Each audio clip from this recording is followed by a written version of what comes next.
Did you mean to have your phone just like camera just open like that? Just like shooting a photo of the ceiling? Yeah, sort of. No. Do you walk around with your flashlight on a lot too? I know where you're heading with this. And the answer is yes. It's shocking how long I walk around with my flashlight on my phone. It's such a Gen X lady thing. I think so. I changed the setting on mine once. It was like accessibility. It's like if you tap it, it'll turn on. So now mine turns on all the time. I'm like, I don't know why I did this. So it's not just me. I saw one post about like accessibility things. I was like, oh, that's cool. You can tap it to turn on. And I never turned it off. And now it's always on essentially. Oh, so it's not a Gen X lady thing. No. Is your flashlight on and you don't realize it ever? But accessibility is good for bigger font. You know what I would love to learn at next level, like fully? Yeah. Excel.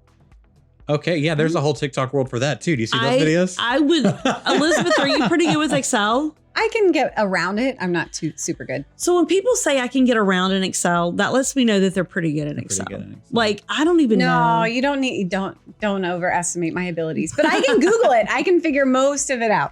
Well, it's funny because I get back to Excel. Like I'm going to do this in Excel. Yeah. I always give up on this. I'm going back. Mm-hmm. And it's like Weight Watchers. I stare at it a little while, try to figure it out. Then I'm like, I'm going to go back to Word. And then I'll send the document and Andy's like, quit using Word. Nobody's using Word. What do you need Excel for in your life? Oh, spreadsheets. No, what are you putting on spreadsheets though? Mostly what you would put on a Word table. Okay. Somehow it's supposed to be able to calculate itself or be able to mail itself out. Or I see. It's just an incredible program to me that I can't even come up with the title of it. Every time I'm stuck at the title, I'm like, forget this. I can't do it. So I'm going to start taking a night class in Excel. Well, there's a whole TikTok world for Excel shortcuts. So, yeah. So speaking of Excel spreadsheets, skills you wish you had. Okay, so we're going to get started now. Hello, and welcome to the Almost Amazing podcast from the CityRise Network. Hosted by Jennifer Dennis and produced by me, Justin Kello. We're a podcast that was supposed to be focused on parenting, but we've kind of lost the plot along the way. Honestly, we don't know what this podcast is about, but we talk to incredible people who love Jesus, and our hope is to provide encouragement and fun whenever possible. If our lack of clear direction bothers you, we apologize, but no one is making you listen to this podcast, unless you're married to Jennifer. Andy, thanks for listening. Hey everybody, and welcome to the Almost Amazing podcast. Today, it's actually amazing. We're so glad to have you. Thank you for being here. And Justin, I'm here. What is going on? Not much. I will say, the other day I had a surprise. Do you ever have someone on Facebook out of nowhere that you haven't talked to in years message you? Sometimes out of Facebook has made it to where people that you don't talk to anymore can have easy access to you. People from your past. Yes. And so someone from my past reached out to me and it was so funny. So it was she's now like probably 25 years old, but she was a student in my first youth group. I was like, I'm saying like I haven't spoken to her in years, at least over a decade. And she Facebook messaged me some screenshots of a video game ad that she saw on her phone while she was playing solitaire. And she said, is this you? And I was like, yeah, it is me. Because I'm doing user-generated content, which is very so I did a commercial for Royal Match, which is a phone game. And she's like, I'm just trying to play solitaire. And I see my old youth pastor trying to sell me a video game. I was like, well, yeah, that was me. Like, I just got to do it for, a little extra money on the side or whatever. That's cool. It was the first time anything I'd made was seen by someone I know. So it was just very surreal, like a surreal moment. It was really funny. It was really funny. Oh, look at that. What about you? What are you up to? We are so excited getting ready for summer. Yeah. I wore my kids' stuffed shirt today so that I would not forget to tell you guys we would love for you to volunteer for VBS. We would love for you to bring kids, neighbors' kids, all the kids to VBS. It's going to be a spectacular year. And let me just say this. It is free. It is from 8:30 to noon. Mm-hmm. And it is a fantastic time, but here's what's most important. We're able to share with children the gospel of Jesus Christ. We're able to give them the good news that Jesus died on the cross for their sins, that they can have an eternal life with him, that they can have a hope for their future. Mm-hmm. And it's given to them in a meaningful way at their level. And then they have the opportunity to get baptized that week. We have baptisms on Friday. My daughter is very interested in that. Not for the right reasons. I know you probably won't let her do that. We've had that conversation. But what I think is oh my goodness, on that Friday when kids are getting baptized and their families come, there are very few moments in ministry for me that are more just impactful to my heart than that moment. So Sure. that's why I wore the t-shirt. Yeah. Everything else is going really I well. love it. It's just getting a little bit warmer every And day. it's the end of the year. So like, it's kind of like shifting into chaos for home and Exactly. I kids told Andy, I said, this is going to be such a ridiculous thing to say. I'm about done with socks. I'm ready to move into a daily sandal. I have had this conversation I'm with done. Kristen 10 times. I'm like, I've heard that men cannot wear just like flip-flop style sandals anymore. I'm like, I need to know what the sockless option is for me that is acceptable for You can't guys. wear socks all summer. That's what I'm It's too saying. hot. But I don't know what the guy, like apparently like the I don't know what you're gonna classic do, Justin, sandal. But I'm telling you, open toe shoes are no longer acceptable in I general know. society, I need 'em, especially though. for I agree men. with you. In the summer, I just want to slip something on my feet. But the sandal I used to wear for 10 years apparently is not acceptable. I will do some research for you Thank you. because That'd for be great. sure I feel you, because right now when it gets warm enough to where you can feel your socks all day long, Yep. you're like, oh, and your feet are like, oh, Yep. I was not made for this. Yep. That's where we are. Yep. So, Speaking of feet. speaking of feet, how do we transition from there? No. I will say, talking about just like, I'm so excited for today. Like, there are some people that come in here that I do not know that well. And I'm like, oh, this will be interesting. But like the person today, I've kind of known peripherally for like 3 or 4 years and secretly been like, this person is a superhero. Like just You're correct. like just a wild like example of just doing it all, loving Jesus and loving her family well. And so I think it's gonna be a good day. That's why I'm so excited about our guest today. We have a student who has just completed medical school, but more importantly, she is a mom and a wife and one of my favorite people around here. Please welcome Elizabeth Oliver. Hooray! Dr. Elizabeth Oliver? Not yet. Not Yeah, yet. She's 2 on like weeks. Friday. Okay. 2 weeks. 2 weeks. Yes, 2 weeks. I graduate and I become doctor. Wow. Dr. Wow. Elizabeth. Okay, believe it or not, I have been friends with Elizabeth before she even began medical school. Wow. I was visiting Did you with inspire her to be a doctor? Yes. With all the medical had issues coffee you were asking together, about? and she said, "Your choice of muffin has inspired me." Oh, Goodness excuse me. gracious. Excuse me. I did not. Yeah, Silence sorry her about phone that. at all. Hold on. Can we pause Is it this? super important? Yeah. Today I cannot not do this. Yeah, so Jennifer had an emergency. Like, she's like really important, which was shocking to me. I've never seen her be that important, but she had a work thing that she's like, I've got to take care of this. I was like, wow, you go, girl. All right. So she's like in charge of something downstairs important, but that doesn't mean we don't want to hear from you for sure. So Elizabeth is here and I've actually had a couple of encounters with you. One was we filmed that interview with your husband about like being in a small group or whatever. And then during the pandemic, I don't know if you remember, we did a Mother's Day video and I interviewed you by Zoom and we made like, we compiled all these clips together of moms and like how great they were and like wisdom from moms. And like, I remember I guess you had just started med school. You were Either just starting or right beforehand. I was fascinated. Not only just like starting med school as a mom, but like, it's not like you didn't have a killer, awesome career already. You know what I'm saying? It wasn't like you were just like, well, I can finally like focus on my studies. Like, no, you focused on your studies and you're going to refocus on your studies. So we are going to talk about that today. But first we want to ask, like, how did you get involved in our campus? Like, what is your story of like coming to our church? Mm-hmm. Well, we moved to Westview in 2018. We had been in other parts of Houston before that. And Sam, in his wisdom, said, we really need to try this church again. We had tried it a while back, but we weren't in the area. Mm-hmm. So when we tried the church, we fell in love with it. And we went to Family Matters. And that was pre-pandemic. And there were several options. You know, one of the options was Dr. Tour's class. Another one was Family Matters. And we both discussed it and we felt that it was really important for us to have a community. Mm-hmm. And Dr. Tour's class is great and we love the teaching, but man, we really needed to be with parents. And so then the pandemic happened and community groups, well, there were no community groups. And so, I had been talking to Jennifer and I had said, hey, you know, at one of our old churches, here's how our group ran. Here's what we did. Here are the socials we did. And somewhere in that, we just decided, well, okay, why not have the Olivers be the new directors? Because the Family Matters group at that point was needing new directors. And so we just kind of stepped into that role and it's been a blessing ever since. So what is your faith background then? Did you grow up as a Christian? Was it something you came to as an adult?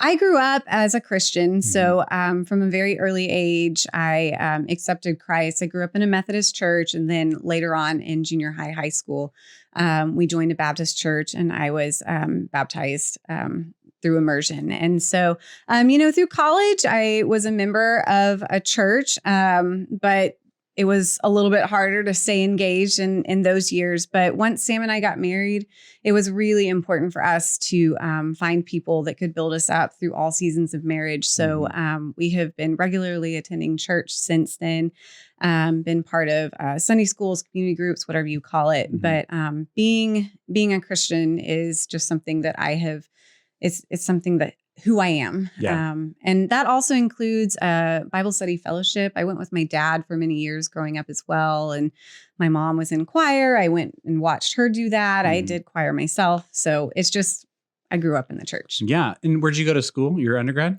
Texas A&M. Maroon shirt. Maroon shirt. All right. Well, you're talking about Austin earlier. So in my heart, I was hoping you'd say UT. I mean, this is awesome colors. So now I'm really glad that I've got, the maroon on because it's a nice antithesis. I married an Aggie. I'm fine with Aggies. My brother's an Aggie. I love him. I don't fully understand y'all, but I do love you. So let's talk a little bit about your first career and then how motherhood happened in the midst of that. Like what you came out of school with a degree in engineering? Civil engineering. Okay. Well, my plan was always to be a stay-at-home mom. I have a wonderful mom. She was a stay-at-home mom.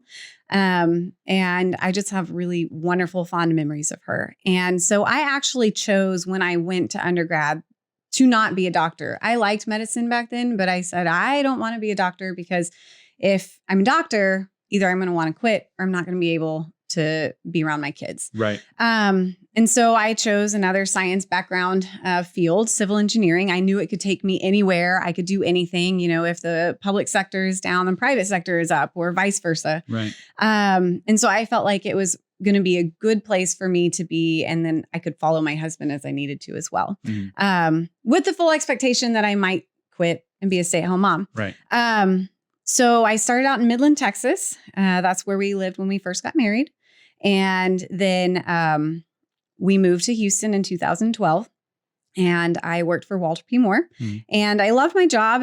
I had fun, but I was working on hospitals mostly. I did a lot with Rice, but mostly I was in the healthcare sector. Right. And so all of a sudden, I am thrust into this world where I'm working on buildings that I want to be in. Right. And, I had kind of put medicine in this nice little box and kind of put it away. And I enjoyed what I did. I was meeting the clients, but there was always something missing. Right. You don't get to see the end user. You don't get to see the doctors. You don't get to see the patients. Right. You're designing it for them, Right. but you don't actually get to interact with them. Yeah. So I think that was the one thing that was missing. But did I enjoy my first job? Yes, I did. I had a really great time doing it. So Jennifer is back. Yes. It feels like just a flash. I was blown away. Like my job has never been that urgent. I'm like, oh, Jennifer's like a real person. You know what I'm saying? Like she had to go handle a crisis. Really leaving right now. Wow. But anyway, so Elizabeth shared how she came to our church. She shared how she first did engineering and then now we're transitioning into motherhood and wondering how on earth medical school came into all that. It's I do remember when we were having coffee together. I don't remember if Antonetta maybe was with us and you started to unpack and explain to us that you'd always wanted to go to medical school. And I remember thinking, but you're an engineer and you've already done everything you've already done a very hard schooling. Like, I know. It's not like you've already met the high goal. Yeah, you didn't like major in home economics and be like, I'm gonna do something harder. Like you already did something hard. And I just remember thinking, wow, that must be a calling. And so tell us how you walked in that huge transition. Well, so I was the engineer and I was still working and I had thought that I was not going to work when I was an engineer. Subtract that. I thought I was not going to work when I had kids. And so when I was still working, because I enjoyed being out of the house, but my kids were in daycare, they were thriving. I enjoyed thinking during the days and I was still working. I just started thinking, what am I doing? And And so the conversation happened one day when Sam and I were carpooling to work. And I was talking to him about Ian, who was going to be born. And we were just talking about when Camille was born and kind of going through how fascinated I was by the whole process. And he just kind of looked at me and he said, "What are you doing? You need to go back to medical school." And I remember it like it was yesterday. It was in 2016. I was about 4 months pregnant and the light bulb came on. And all of a sudden, you could not put that back into the tiny little box I had created. I went to work that day and all I could think about was taking the MCAT.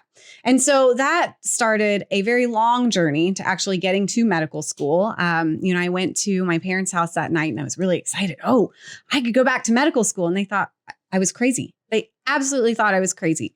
And I got a lot of that going forward. But after Harvey, that was really the transition because we had kind of gone back and forth. Should we move from Kingwood? Should we not? Should we go to med school? Should we not? Should we start new business? Should we not? And Harvey just kind of thrust all of that onto us. We had to make decisions. We wanted to really pursue our dreams. And so that's when Sam started his business. And that's when I decided to pursue medical school. So it was really kind of just the culmination of a lot of things coming together. And so I moved to Virginia for a year with the kids when they were really little. And this blows my mind. This part blows my mind. Like, what a superhero. Like, I cannot fathom that. That's wild. Well, thank you. It was a fun year. Sam was here starting his business. Yeah. And I took the kids. So Ian was about 18 months old. Camille was 3. And we rented an apartment in Charlottesville and I did all my prereqs in 1 year. My parents came about once a month and they stayed for about a week at a time and they helped. And then Sam was there every 2 or 3 weeks and we had a nanny and we got through it and we came home. Wow. So that was the start of it.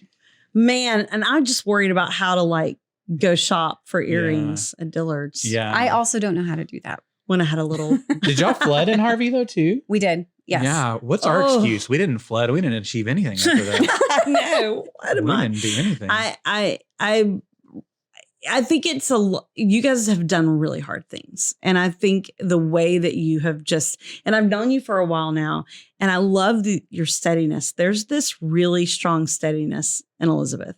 And she can say things with the calmest, the most shocking, like, wow, you did that with the most calm, easy spirit. It's very steady. And I think actually for a doctor, you couldn't have a better temperament. And it's like high caring, but very knowledgeable, so steady. Yeah. So I have a question first. Is it for me? No, it's not for you. What I know about Sam is he is a you can do it guy. Mm-hmm. Like, I don't think if you dream and he's like, why would you not do that? If you're thinking the ultimate hype up guy. Yes. Like, would you say that he played a significant role in just you thinking, no, I really can do this? Like, did he talk you through something or was that all internal already? No, it wasn't internal. Yeah. He was the one that allowed me to dream. Yeah. And then when we were considering where to go for my post-bac or where to go to med school, I mean, we worked together, but he was always on team. We can do it and we can make it. And yes, there have been hard times and that didn't start with the flood and it didn't end with medical school. There's been hard times and good times through all of it, but he has always been very steady and always been the encourager. He's been the shoulder to cry on a few times. And, so I would not have gone back if he had not brought it up.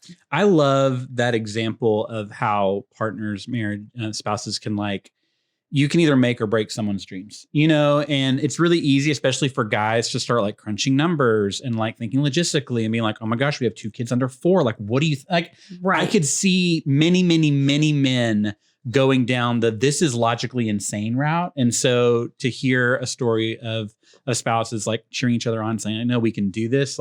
What an example, I think, for anybody listening of being a cheerleader for your partner, because you achieved it. You had the intelligence. You know what I'm saying? He didn't make you smart to do it, but just kind of being the wind behind you to get you going is just a cool, to me, picture of teamwork. I agree. I think that's amazing. The other thing I think it's really cool is that, and I really hate to say this out loud, but it's true. Elizabeth and I are in the same community group. We did talk a little bit about that while you were gone.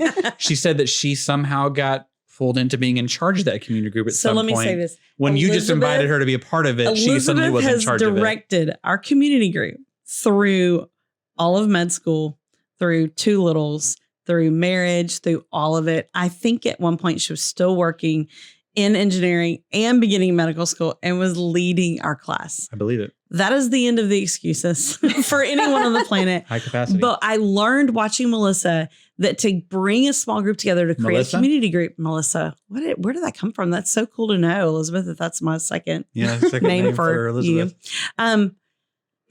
There are a few factors that go into making a great community group. What have you learned about this as you've led in this space? I think one of the biggest things is, it is creating that community. And of course, that's why it's called community group, but it's creating that space where people can be real. And that's been really interesting watching those relationships and the trust grow over the past few years, because it started out really small and it's post-COVID and we're coming in and we're all wearing masks and we're in a small classroom, and then we start getting bigger and, just watching people form relationships. And it's not just, oh, hey, we're going to talk in class. You're seeing people get together outside of class. You're seeing people who were quiet in class. Now they're talking in class. They trust people enough to be able to offer an opinion that may be different than other people's. We saw that just this past week. And, it's okay. And so I think trust and creating those friendships is really important. One of the other things is that it's not just in the classroom. We've hosted several barbecues. We've had some coffee dates. I know the men have had, I think they had a bocce ball event as well. And I think just creating the space to become friends. I think David Roop has organized an event too. So just having those hangouts, not just within the four walls of our classroom, but also outside of the classroom, really goes a long way. I think too, people are really looking for not just biblical teaching, but teaching that they feel is really applicable to their lives. So we do different studies, and they can be anything from a book in the Bible all the way to marriage and parenting, or whatever we're doing in church. And I think having that space where we can learn and talk and be vulnerable about the things going on, particularly when it comes to marriage and children, is a really important part of community group. I agree that I love seeing the friendships form, and I love seeing people find belonging. And I really think that so much of everyone needing to be in church has to do with finding that group of people that will pray with them. We write down prayer requests every week. Anytime I write a prayer request down, there are people that are lifting up their prayer requests. They reach out, they ask, how's this going? We're praying for you. So she continues with a weekly email that keeps all of our information in it. We can send stuff out. And that has been so valuable. It's consistent, it's solid, it's filled with information, and people and the prayer requests are at the bottom. So people can go through that, pray over those things. And I love that. So to me, in that way, you've been a real hero. Because when I asked Elizabeth to lead the class, no joke, Elizabeth, there were 6 people in the class. Yeah, I was about 6 to 8. There, I think 4 couples coming in. It was y'all, us. I think it was the Russos, and then I think maybe the Cannons or the Brady's. Nolans were. I think the Nolans were in that. People started trickling in, and it was a really small classroom. And then now we've gotten up into the 20s, 30s. Wow. Mm-hmm. And it's just been really cool to watch. It's this really special place. It's at the West Shoe Baptist campus. Yeah. On Sundays. Family Matters. 9:45 Family Matters. CityRise.org/adults for all of our adult options. Please come and check it out. So now I was going to ask how, now you've created this journey. You've been through medical school, and you've done really well, actually really well. You have done well in every category. And so it comes time to where it's your match day. Mm-hmm. And we've heard about match day. It's a huge, big deal. And you were wanting to go into a field, and God has worked in some spaces here. Will you tell us a little bit about your match? Yeah, sure. It has been quite a journey. I came into medical school wanting to be a surgeon. That's what I thought I was going to do. I first wanted to do OBGYN and then found that orthopedic surgery was really exciting to me, especially with my engineering background. So I went full into that for the past 2 years of medical school and, thought that's where I'm going to end up. And God had a different plan, but I did my best. And I think that's what God calls us to do. He calls us to do our best. And so I applied orthopedic surgery, but I also knew that Houston was a huge priority to us. So I also dual applied into family medicine because I knew if I wasn't going to get into orthopedic surgery, which is ultra competitive, that I didn't want to move, that I wanted to keep our family, that Sam and I both wanted to keep our family here at the church here in West U. And so we kind of aligned our priorities that way. And so I did the best I could in medical school. I applied to orthopedic surgery. I did my rotations and had my dual application. And on match day, that was a memorable match day. But, it'll take a while for it to be special, I'm sure, because it was a little bit more of a gut punch because instead of matching orthopedic surgery, I matched family medicine, which is an excellent, excellent choice. And I'll be at Baylor next year learning how to be a family medicine doctor. Okay, get this, Cheston. Elizabeth may be my doctor next year because I go to Baylor Family Medicine. I'm so excited that I may walk in and it's Elizabeth. I'm going to request her on the All Request Live. Yeah, do it. And so anyway, go ahead, Elizabeth. No, it's good. So I think though, God has really taught me a lot because before match day, I was praying, we were doing a little bit of a Bible study together about fear and anxiety. And I do tend to be somewhat of an anxious person. So, God really kind of taught me in that whole process how to kind of give it to him, how to say, here are my prayer requests. This is what I'm asking for. But it's not my will, it's your will. And so I knew I had done exactly as he had asked me to do my best. And I did my best. And Sam has done his best and the kids have done their best. And so I knew no matter what, that I was going to be in his hands. And Pastor Roger had said, he's already there. Don't worry. God's already in the future. And, I see that now. We're now like a month and a half out from match day. And I see that there's going to be so much beauty in family medicine, not just for patients, but for my family. And so I'm happy with where I'm going and what I'm doing. And it is not what I expected. It took me about a week to finally get used to it. But I will not forget that a week that long. Jeez Louise. Your whole dreams were changed. It took you a week. It would take me a year. I adjust really fast, we adjust fast in our house. So, but it was one day I was picking the kids up from school and Ian comes barreling towards me as he normally does. I have to plant my legs and kind of get there. I'm braced because, Ian, you brace for impact. And so, he's coming at me and, arms wide open. And I just thought, why am I trying to give this up? This is such a gift that now in family medicine, I get that time back. I get the hugs, I get the cookie making, I get all these things back, and I get more time at the end too. Residency is now 3 years, not 5 years plus a fellowship. And so I get that time at the back end too. I get so much time to be a mom, to be a better mom, a better wife. I get time for myself. And so I think that when Sam and I look at how our life was changed on March 15th, I think that we see so much blessing in it. We see so much beauty in it that it's not what we could have planned, but that's okay because I think that God's going to make something really beautiful out of it. I love that end phrase. It's not exactly what we had planned, but God's going to make something beautiful out of it. And we have to, it really is so much about trusting God with his artwork of our lives than our artwork or our idea. And so I think it's really cool to see where you've come. In fact, we haven't even talked about this since the Sunday after it happened. And so I saw you on Sunday. It was match day. I think it was Friday. Yeah. And so it's so exciting to see how far you've come just in this amount of time.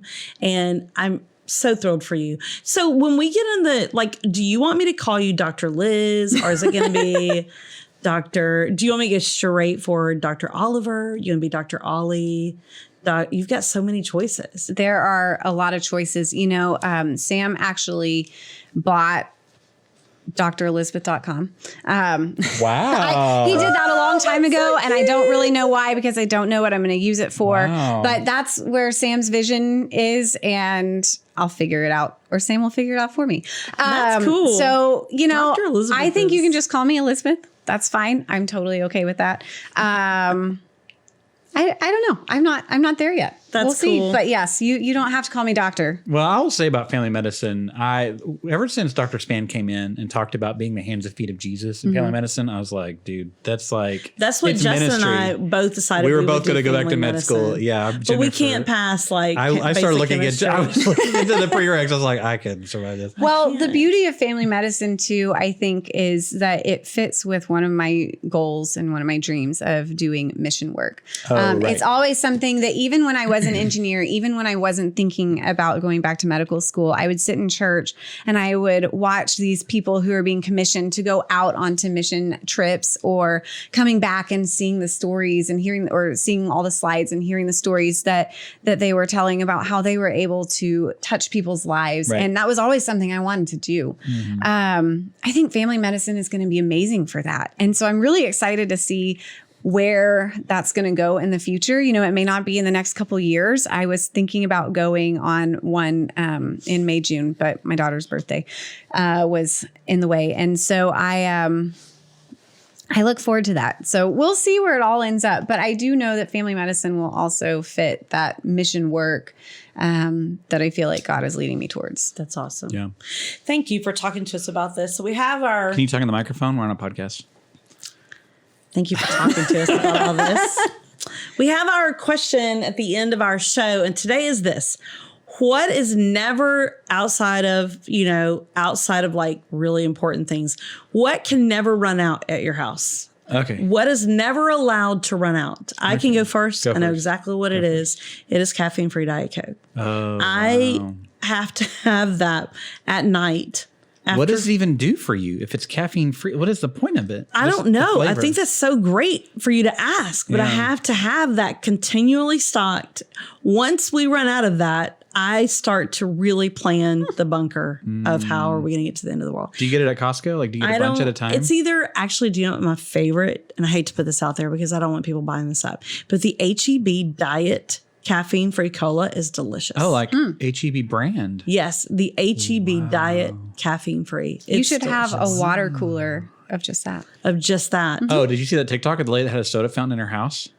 Have you seen No. it? This lady you can buy like a 2-set or whatever, and she like rigged it to where under her sink is like, I mean, it's a bunch of contraptions to make it work. Like you need like compressed carbon, like a bunch of stuff. But she has like a literal soda fountain of her my favorite goodness. beverage. Is this what you're getting for Mother's Day? That's a perfect. That's gift. the list. Perfect. But for me, once that starts to go away, I'm getting like anxious, like, oh, we need more. We need more. Wow. Okay, that's an addiction, is what you're talking about, right? Thank there. you for It I is love something. labels right Okay. here on the thank you for that. If you're shaking because you don't have it, I know, right? So what's yours, Justin? I would probably say internet. If the internet runs out, if the internet goes Working out, your way to the end of the internet. Our family shuts down. We don't. You know what can to never do. run out of internet. Listen, when we first moved into our house, we were using one company, and apparently their company, they have like, the only way they could get internet to us was like some low-hanging cable over University Boulevard, and like every 2 weeks a truck would just plow through it and like destroy it. And we're like, this is the best you can do. They're like, yeah, it's the best we can do. It's like, okay, we're gonna find somebody else. And so We're done here. That was a miserable experience every couple of days coming home and not having internet, and the kids just like having a meltdown about it. So the internet, I know you can't run out of the internet, but it can stop, and those are bad Sure, days. of course. Those are bad days. Okay, Elizabeth, what's one thing that can never run out at your house? Peanut butter. I would also say chocolate, which is why Reese's is so good. But I think peanut butter is more important than chocolate. Yeah. I don't know. That's kind of tough. It's one of the two. Does everybody in your house eat peanut butter? We do. We eat spoonfuls. Wow. They also eat PB&Js. Like Yeah. we do peanut butter toast. We do PB&Js. Peanut butter is also very good on ice cream. Oh, but I wow. love Reese's. I love peanut butter I on ice really cream. love Reese's. In fact, my daughter, Camille, we love her. She got me for my birthday this giant, I think it was probably about this long, a Reese's packet, and it was like it had like 18 2-packs of Reese's in it, and she was so excited to give it to me. And I was keto at the time, still trying to do keto too, but I was keto, and I thought, oh, okay, I'll eat it like 1/8 of a Reese's at a time. Like, I'm going to do it. But I was so thankful. It made me smile so much. Of a Reese's at a time. Camille is amazing. And so, but peanut butter is one of those things. We probably have like 5 jars of it. And so we eat all that. But chocolate too. I have been known to go hunting for chocolate in a pinch. So I need something sweet. I need something sweet in my house. At the end of the day, I just need something a little sweet. Like if it's a cookie or a little piece of candy. But if there's like nothing sweet in my house, like I will leave and go buy something. Like I need to go get something. Like at night, I have vitamins I take, my nightly vitamin set. And I'm convinced that I can't take them with just a soda. I have to have like put down food. I can almost take any pill if it's behind food. Yeah. And like a dog, just like hide it in. But there are some vitamins that don't sit so well in your tummy, so you could take them in the morning with your breakfast. That's good. Wow, I'm really not talking about vitamins. Yeah. Oh. I will say about peanut butter. My uncle used to put peanut butter on pancakes and then also put syrup on it. That was how he ate his You pancakes. could do peanut butter and Nutella. He would do peanut butter and then yes. also just put regular like pancake syrup on top of that, which But when I feels like a start, lot. it's like some little He has piece of diabetes chocolate at night. He's got the diabetes. He's got diabetes. He's got the sugars. That Maven did it. Man, Elizabeth, I'm so glad we got to finally visit with you. Congratulations. Thank What an you. incredible journey. We appreciate you being here. Yeah, if you enjoyed this Absolutely. episode, please send it to someone who you think would enjoy it as well. A lot of great wisdom about changing direction in your life. And I love the testimony about you and your husband working together to make this change together. If you have any ideas of people you can talk to, please email us at podcast@cityrise.org. Thank you guys. And thank you guys. We appreciate you being here. And we hope you've had an almost amazing time on the Almost Amazing Podcast. Thanks for listening to the Almost Amazing podcast from the CityRise Network based in Houston, Texas. CityRise is a partnership of church campuses, nonprofits, and missionaries devoted to lifting our city and the world by generously giving the gospel of Jesus Christ. For more information or to find a church campus close to you in the Houston area, visit cityrise.org.